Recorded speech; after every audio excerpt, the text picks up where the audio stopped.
kasama natin dito, yung ilan iba sa mga members. Kailan po ito na-form? And kamusta na yung siguro the regular committee meetings and all things? Thank you, Judith. We meet every Tuesday. We have already the heads here, Ma'am Sarita, si Kathy, catering, and si Ram for accommodation. Of course, humingi kami ng help kay Faith para sa interagency, para medyo makatulong sa ating mga support under the National Sports Tourism Interagency Committee. And then itong mga staff po natin sa office, medyo busy talaga, Ma'am Judith, for this event. So, like I said, it's 37 days to go. So we're preparing talaga. We've been 3-4 times na kami halos sa Boracay to make sure na all the permits and everything. Meron kasing environmental issues na kailangan natin protektahan all the time. So, with the Coast Guard, they've identified areas na hindi tayo pwedeng lumangoy because of the corals that we're preserving, etc. So, maganda talaga. And the water of Boracay is world class. It's, maybe one step away from the beach is, kita mo may lumalaki na mga isda, very clear, malamig ang buhangin natin. So, medyo proud tayo to be able. And the venues in Boracay New Coast, cove type yung ating course. So, natanong nga ni Commissioner Fritz, will it be sa likod? Meron kasi sinasabi sa harap ba? When you say sa harap, that's the wide beach, the long beach. No? Sa likod is more known as yung Bulabog area. Dito tayo sa likod dahil during this time of year, August, yun ang kalmada, calm waters. No? So, it's part of the selection of the time.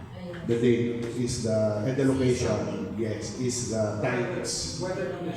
Weather conditions.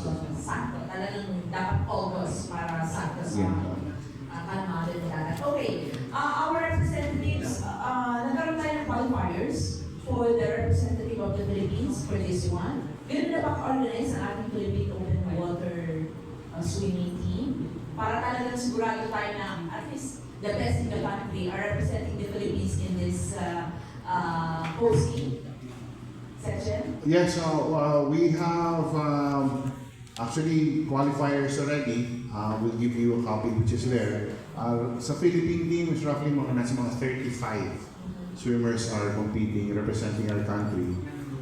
Tapos 4 coaches to be assigned to them in preparation for them. So ongoing naman yung preparation. Like I said, maganda yung question kanina about parang how do we train for open water. Additionally, for example, we have a head coach natin sa national team, si Rafi Arabejo, is undergoing an extensive 2-month coaching seminar under World Aquatics for open water. And he will be graduating, hopefully, praying for his graduation next month. Para pag-uwi niya, ma-share naman niya sa ating mga coaches yung natutunan niya and share it with the regional coaches with regards to open water. So talagang we're looking forward na, preparing, hopefully na mag-boom itong open water sa country natin. But, Section, nagkaroon ng qualifying event ang Philippine Aquatics, diba? To select this, diba? The 8th or the 9th and the mga qualifiers natin. Yes, it was held June 5, 6, 7. Where? In the same event. So ginawa namin parang event na. yes, test run kami, test run. Nice. Okay, questions? Please. Jonas po from Abante. Sir, these past few weeks,